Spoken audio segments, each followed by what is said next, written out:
Hi everyone, welcome to the Content Takedown. This week I am with the lovely Kerin. Am I pronouncing this right? Kerin? Right, just Is Kerin. it the French? Kerin? Okay, fine. I was going a bit French.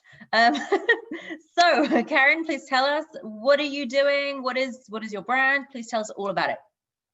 I run a company called The Raw Stone, and I make ethical jewelry with stones, diamonds, and gemstones that I trace from the mine to people's hands. I make sure that there's no child labor, no slave labor, no mining in natural areas like national parks, that they're giving back to communities around the mines, and that they pay people a fair wage. So everything comes from a really good place. And I take these stones and I put them into beautiful jewelry design. And that's it. That's the story. That's amazing. I just want to point out to regular viewers of these content takedowns, I'm doing this from home and therefore I have a cat in the background, as well as Bella on the couch. They usually make little guest appearances here and there. But I want to say I've followed your stuff for so long, and not only is the stuff you design absolutely beautiful, but you know, this whole ethical thing, you know, tracing literally from the mind to the hand is such a powerful thing. You know, I can't even tell you how amazing it is. You probably know, you know. I mean, I do it because I love it. I think it's so much fun, and it's also so amazing to see the actual final product in your hand afterwards. So it's like, and it has a story, you know. That's the thing. It's not just about this means this ring is this and blah blah. It's, you know, the whole story about how you've sourced it and where it's come from, etc., etc. So having said that, what are we looking at today? Oh, I mean, I post a lot on Instagram and Facebook. So yeah, Instagram. Cool. So what I'm going to do is I'm going to share my screen. We're going to look at your Instagram.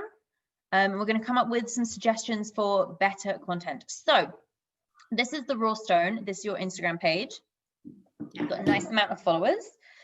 Ethical and alternative rocks and rings for people who love our natural world. Nice. Diamonds and sapphires traced from mine to market. We ship worldwide. Lovely. Okay. What I would say here is, I'm guessing like this is a good hashtag, you know, diamonds, natural world. That's another good hashtag. I just think if you put some hashtags into the content you already have here, it could definitely help with a few things. You know, people could find you more easily, that kind of stuff, like quick 2-second hashtagging there. Oh, pretty. This is so pretty. This is not the first time I've seen this. Usually I go in blind, but like I said, you know, I've kind of seen stuff before. So let's have a look at some of your posts now. The branding is gorgeous. The photography is amazing. Right, so let's have a look at the content. The perfect, unique, beautiful, and good gift. The packaging is just as awesome. It's a custom ring mixing of bloom pink sapphires with the heirloom diamonds. The box is made from sustainable source wood and it's gorgeous. It comes in a brand, very nice. Okay, now your hashtags are over here, and that's great. Like, have you done hashtag research? Where are you getting these hashtags from? I haven't done hashtag research. I choose these hashtags because I think of things that maybe this is something somebody would be searching for that I want them to find this post. And the other is I follow a lot of other jewelers who are kind of in my space, and I see the type of hashtags that they're using. So I also use those. So I'm copycatting a little bit. Yeah. Great. I mean, I'm not from your industry. If that tactic works for you, if that strategy works, and you know that these are hashtags that are working for you and people are coming, that's great. You know, and there's nothing wrong with stealing. I mean, there's something wrong, but nothing really with stealing other people's hashtags, you know, because the content's different. So that's nice. 13 hours ago, there were 13 likes. It's like an hour. Yeah, it's a really low, really low engagement for me. I don't know what, I might have been posting too much over the last couple of days, but like if you go back a few weeks, like I said before this call, there's a lot more engagement. I don't know what, maybe they changed their algorithm or something. I don't know. Probably. I mean, all of these social networks, they usually do. They change them every so often. Suddenly, like, engagement nosedives, and it's not something to be worried about. It's very natural. But if we can do something to increase it, obviously it'll be good. Now, the first thing that I notice about this, about the content, it's very nicely written. I get a sense of it's you are writing this like with a lot of passion, a lot of energy. What you've done here is you've talked about your user, and then you talked about the box. Is the box like a massive massive selling point? Is that something that people look for?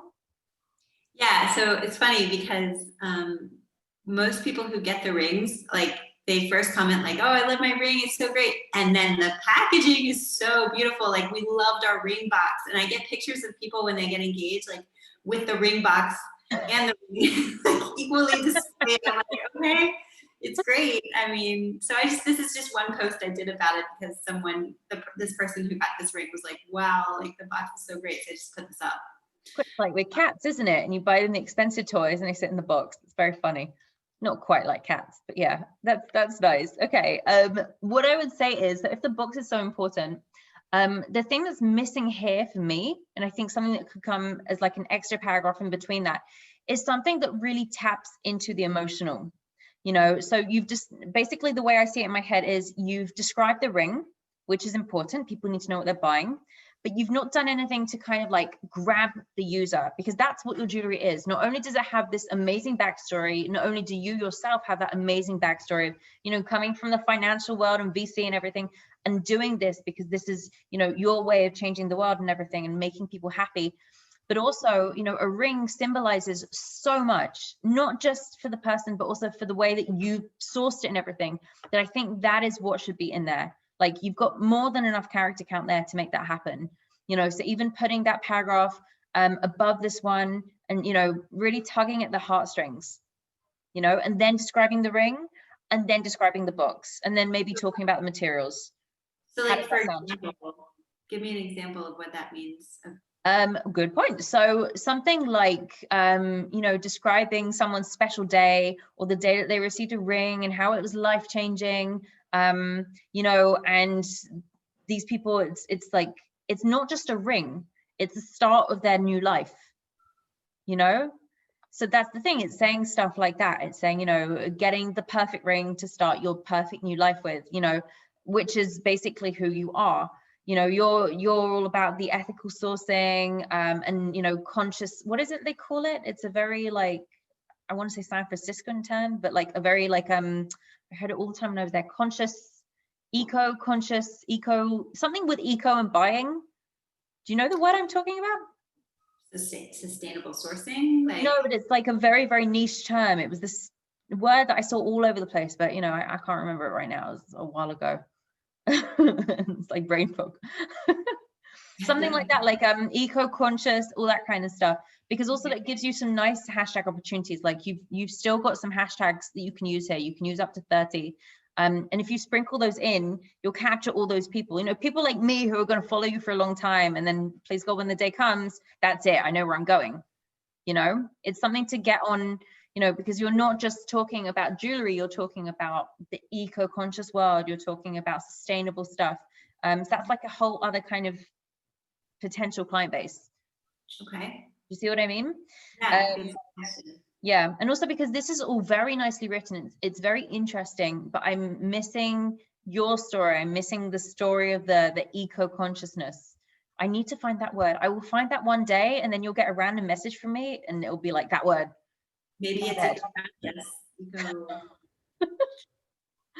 Yeah, I can't remember it right now. But yeah, should we look at another one? Sure. Cool. Do you want us to go back a few weeks so we can see where you had a lot of engagement? Yeah. Okay. Just a little bit of it. Yeah. Let's have a look. Ooh. Okay. Anyone in particular? Wow, these are so beautiful. Seriously. Actually, I'm just curious. Like, I want to see which one catches your eye. Like, which one catches my eye? Mm-hmm. Just one. Yeah. Which post do you? Oh yeah. God.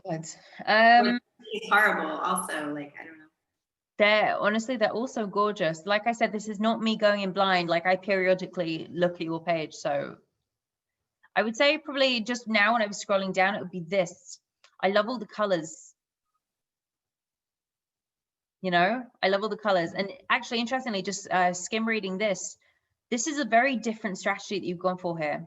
So this is 28 likes. Is that like good, or is that a little bit low for you? Low. It's still a bit low. So let's go to one that's a little bit higher. Like this, like 47. 47 is more average, yeah. 57? Yeah. Let's look at 57. Yeah. Okay. So what you've done here is you've started with a quote. To be kind is more important than to be right. Many times what people need is not a brilliant mind that speaks, but a special heart that listens. And go to meaningful kind. Oh, that's sweet.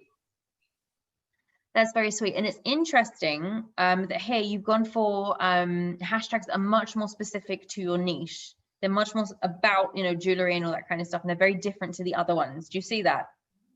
Mm-hmm. So I wonder if doing a little bit of this and doing a little bit of the other one might be what's bringing you the more likes. Because it's more neat. Maybe. I think it's something worth testing. Like, you and I cannot answer that question. It's not going to be something that I can say, yes, it is, or no, it isn't. It's something I think you would need to work out.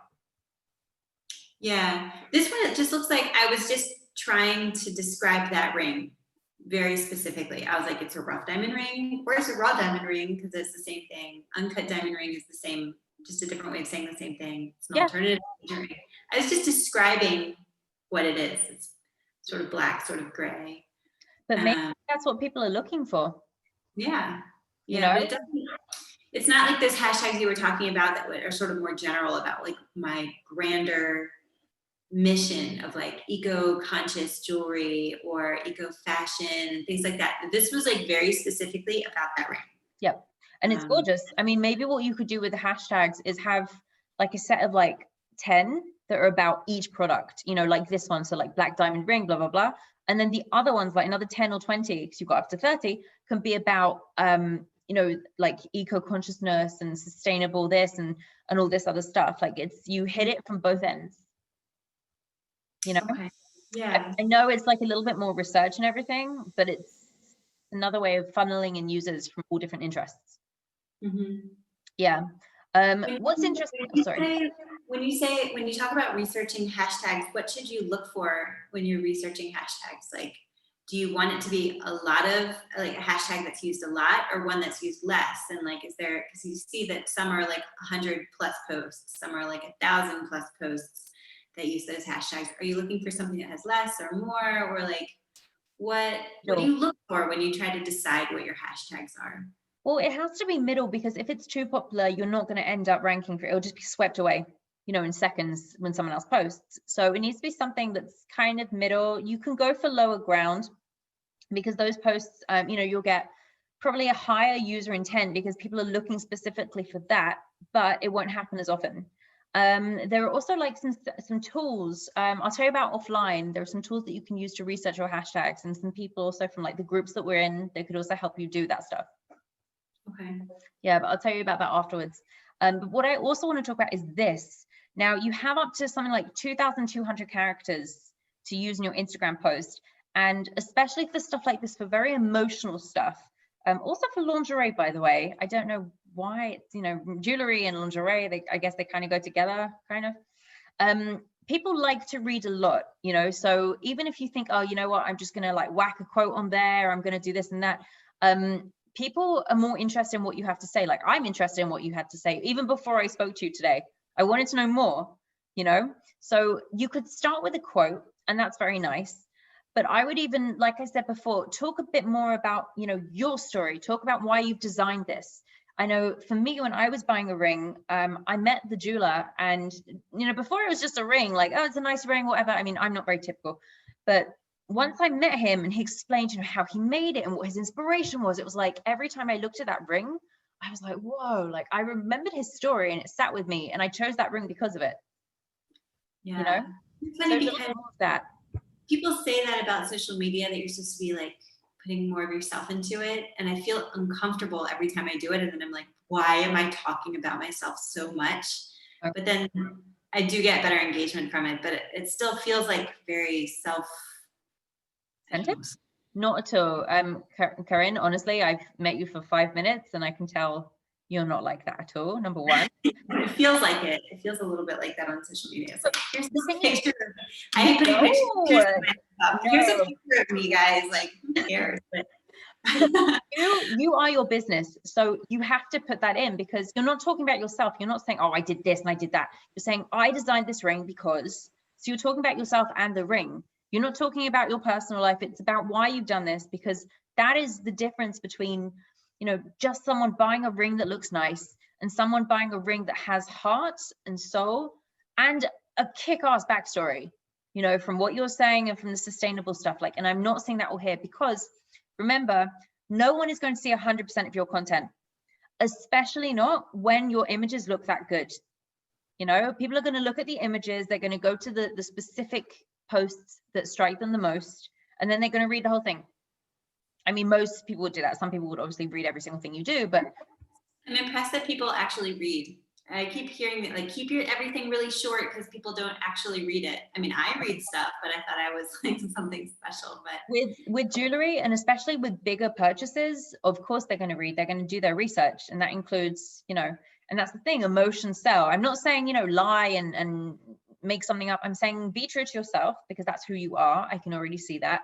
But also tell people the story of why this is this way, what it means.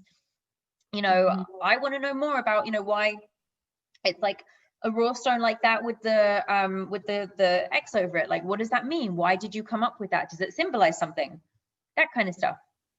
You know, who would this be good for? Like, you know, is this like a non-traditional bride? Is this like a special meaning? Does a black stone mean something? That kind of stuff.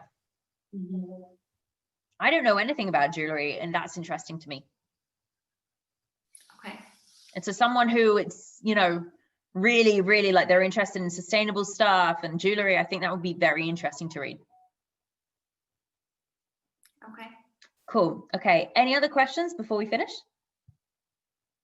I noticed with some of the the people in the same field, they have underneath their the words, like not down there, but in the section, like after, say, where I say like looking forward to meaningful, kind, and good week ahead, Yep. They have like a block of words that they have in a different font that talks about their company and about their process, that they just paste to every single one of their posts. Yeah. It actually looks really good. They'll say like, we are a micro business headquartered in, you know, somewhere in Delaware, and we're focused on ethical sourcing, bringing, you know, now I'm talking about myself, but basically, and they talk about their process. If you want, you can buy a ring from us in our location here, or you can go to our website, and they talk about themselves there. And it's like it's almost like a footer for their Instagram post. And, but then it's the same in each of the posts. And I'm wondering, is that a good idea to do something like that? Because on the one hand, it's the same each time. But on the other hand, if somebody just comes to see one of your posts, then they know everything about your company if they read through the whole thing. True. The thing that I would be most wary of with that is that it has potential SEO issues. Now, I don't know if Instagram posts, if the copy on the Instagram post goes towards, you know, SEO stuff. I'm pretty sure it does, and I'll check afterwards.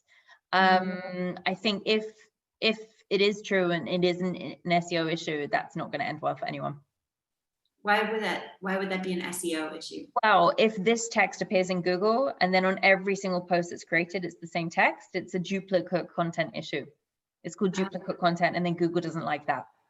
But I need to double check. I speak to my SEO people pretty much every day. So if I have a meeting with him, I think after this, so I can ask. But the short answer is you can try it.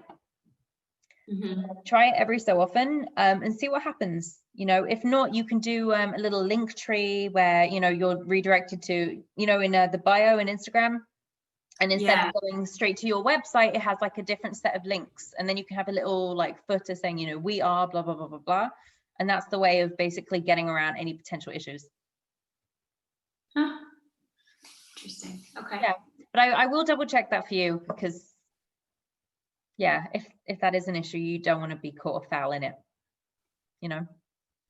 Cool. So I'm going to stop sharing my screen. There we go. So yeah, so your content was just taken down. Like, how do you feel? Good. I think it's really helpful. I wish we could have done that for like another hour. I could really use we could do it for another hour. We just won't record it, because then you know, it's more difficult to edit. But yes, thank you so much for joining us. It was so lovely to finally speak with you. I hope you had a good time. And if anyone's watching and you'd like to be on the Content Takedown, please message me, DM me, get in touch in any way you like, and we'd love to have you. I'm gonna stop recording.